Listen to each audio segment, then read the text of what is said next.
Hey, welcome to Bluffton. Come on in.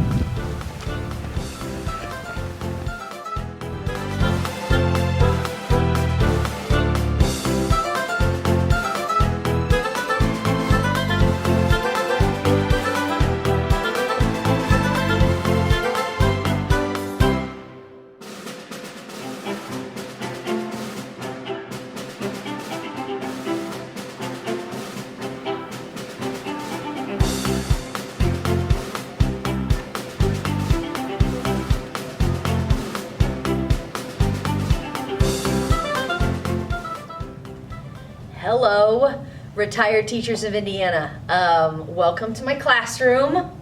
I wanted to speak to you from here because I wanted to make this point, and that is when my students walk in this classroom and they spend time with me in here, I call them world changers. And we talk about it all throughout the semester, how we can change the world, we can make a difference through gaining knowledge, by loving and serving each other.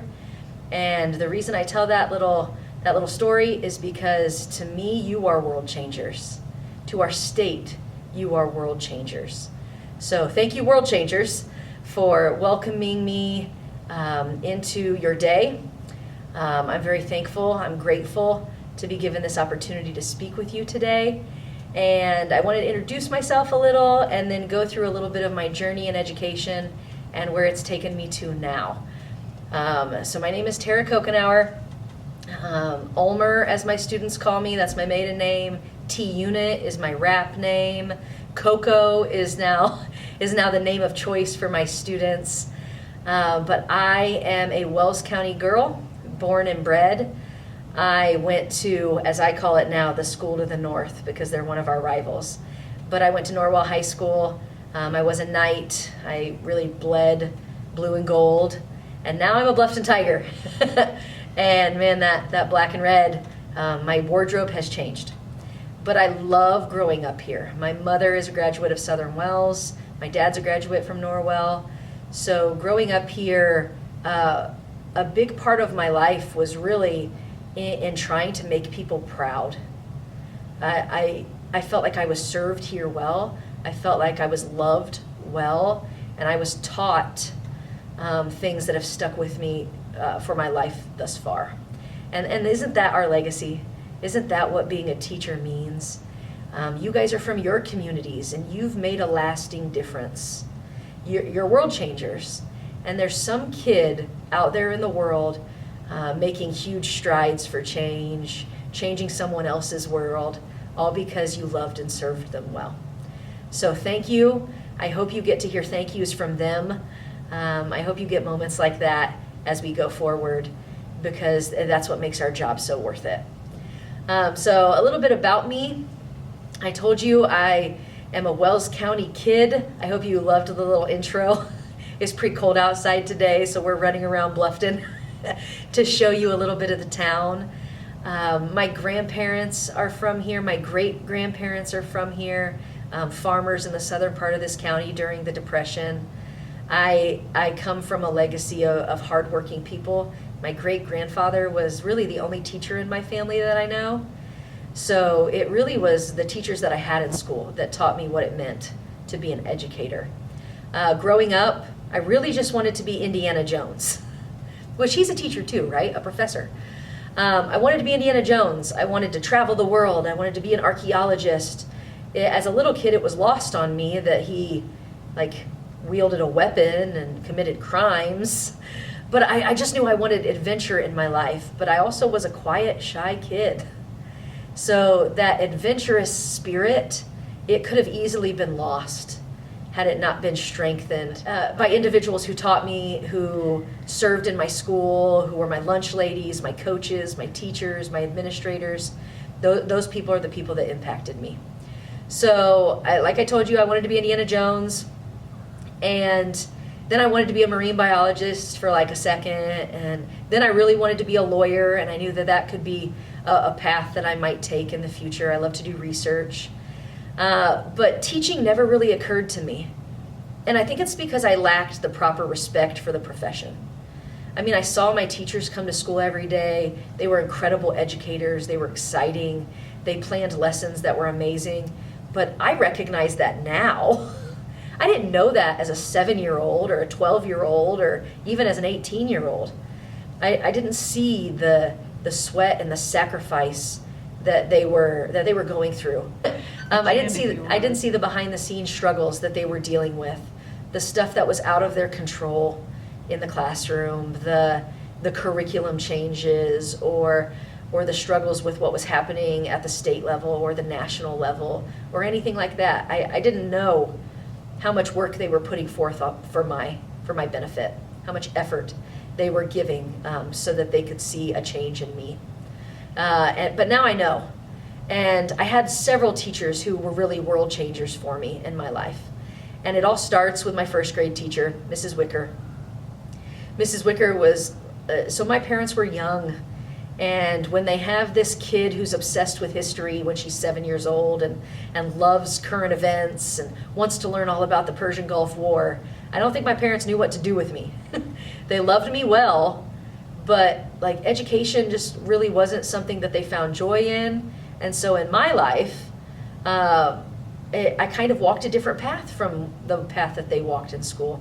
So my teachers played a huge part. And Mrs. Wicker, she would cut excerpts from the local newspaper about the Persian Gulf War. She'd post that on her bulletin board.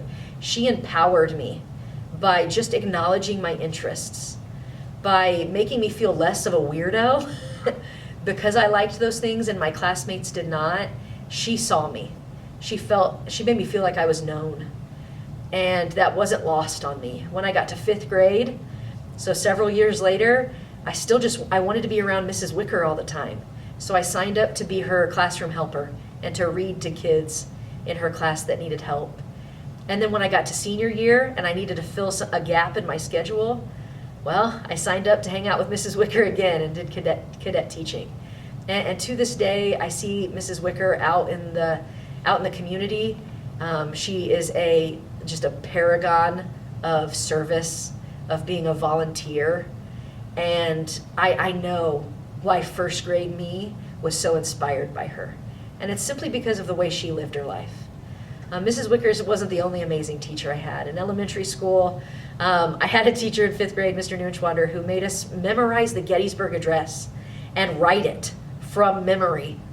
And I can still repeat the Gettysburg Address to you to this day. I won't do it. I'll spare you that at the moment. But when I got to middle school, I had an 8th grade social studies teacher who just blew my mind with a mock trial of John Brown. She challenged us, and I remember being disappointed in her class that I didn't get a certain award, like I wasn't the history teacher or history student of the semester. But when I got to student teaching in college, whose lessons do you think I was emulating? Who do you think I was planning? Like, it was stuff I learned from her. When I got to high school, I really just, like, I had teachers who were enthusiastic, they were engaging, but again, I didn't want to be a teacher. People kept telling me, hey, I think you've got something in you to be a teacher, and I just, nah, that's not the route I want to go. I want to major in history, maybe I'll go to law school, I don't know what I'm going to do yet. And they just kept coming, and they saw something in me that I didn't see when I was in high school. I interned in an 8th grade social studies class with Mr. Odell. I cadet taught, like I said, with Mrs. Wicker, and yet it wasn't getting through to me. I wasn't realizing that I was being called to be a teacher because I was just ignoring it. When I got to college, I was still searching for myself and my path. I went to the University of Southern Indiana, basically staying in the state, but as far away from home as I could possibly get because I needed, adventure. I got to play golf in college, so that was awesome too, and that's really what took me there. But I took an intro to education class as a backup, and education is not a backup. You know that. I know that now, but I was like, what am I going to do with my history degree if I don't go into law? So I got that intro to education class, and on the last day of class, my professor, Mrs. Moore, she made me read a children's book to the class. Why'd she pick me? I don't know. But she made me read it to the class, and so I'm holding the book and I'm showing the pictures, and in the background, behind all of my classmates, she's crying. Tears are falling down her cheeks. And it was in that moment that really struck me that education is a profession that can make a life, and it changes lives, and it changes the world. And it clicked for me that day. And so from that moment on, I knew that education in some capacity was probably going to be a pursuit of mine. But it didn't stop me from running away from what I was being called to do. And when I got done with student teaching, and I had the most phenomenal student teaching experience, Stacy Heron really pushed me to get tougher and to teach high school kids like I do now. Mary Ann Matthews at Plaza Park Middle School, she partnered with Project Civitas at Indiana University, and we had the Minister of Education from Lithuania come into our classroom. Here I am, a lowly student teacher, teaching a lesson, and there's the Minister of Education from Lithuania. They gave me phenomenal experiences that I didn't know were available to teachers. So I got done, I got certified as a teacher, I passed my exams, but I still was terrified of four walls of a classroom. I didn't want to trap myself here. And so I joined the Peace Corps. And it was in the Peace Corps that I got to teach English as a foreign language. And it was through teaching that I made a difference. Walking down the road to the Roma school that was segregated from the school that I normally served in, and watching their joy when I walked into the building, watching them feel like I was there for them and I saw them, it just further solidified the fact that I know teaching makes a difference. So I finished my Peace Corps service. I came back home, and I was called to come back home. I came back here because I was meant to come back to Wells County. I was meant to share what I've learned about the world, and I meant to give students of Wells County a perspective. And that's the reason I think that I have been blessed to be named Indiana Teacher of the Year. It's not because I'm special. It's not because I'm a better teacher than anybody else. I keep telling people all the time, I'm not even the best teacher I know. For me, why didn't Mrs. Wicker get Indiana Teacher of the Year? Because she changed my world. To me, why didn't Mrs. Glaze? She was Miss Hunt then, but why didn't she get Teacher of the Year? Because to me, she was amazing. Mrs. Dickey, why didn't she get Teacher of the Year when she's teaching kids how to analyze text and do things in new ways? I just do the things that they taught me were right. I do the things that I learned from them. So that's a little bit of my journey to the classroom and the teachers that made a difference in my life. You undoubtedly made a difference in the lives of your students. You're still making a difference in the lives of your students, whether you've seen them, whether the last time you saw them was when they left your classroom, or whether you saw them last week walking down the street. I don't know, but you're still making a difference in their lives because of the way that you served and the way that you sacrificed day in and day out throughout your careers. That matters. You guys are world changers. You're a world changer to me. I look up to you. I admire you. Thank you for going before me. Thank you for leaving a legacy for me that I can try to live up to and keep loving kids well. I want to finish today with one more story about Mrs. Wicker. Because you know, a few weeks ago when I was honored as Indiana Teacher of the Year, Mrs. Wicker and her husband, Mr. Wicker, who happens to be the mayor of Bluffton, they showed up and they named a day in my honor. Who even knew they did those things anymore? I didn't. But Mrs. Wicker was sitting in the office when I walked in, and she goes, Tara, I just want to say I'm so proud of you. And she handed me a gift and a card, and she said, open this when you have time. She said, it's just a little gift from the retired teachers of Lancaster Elementary School and myself.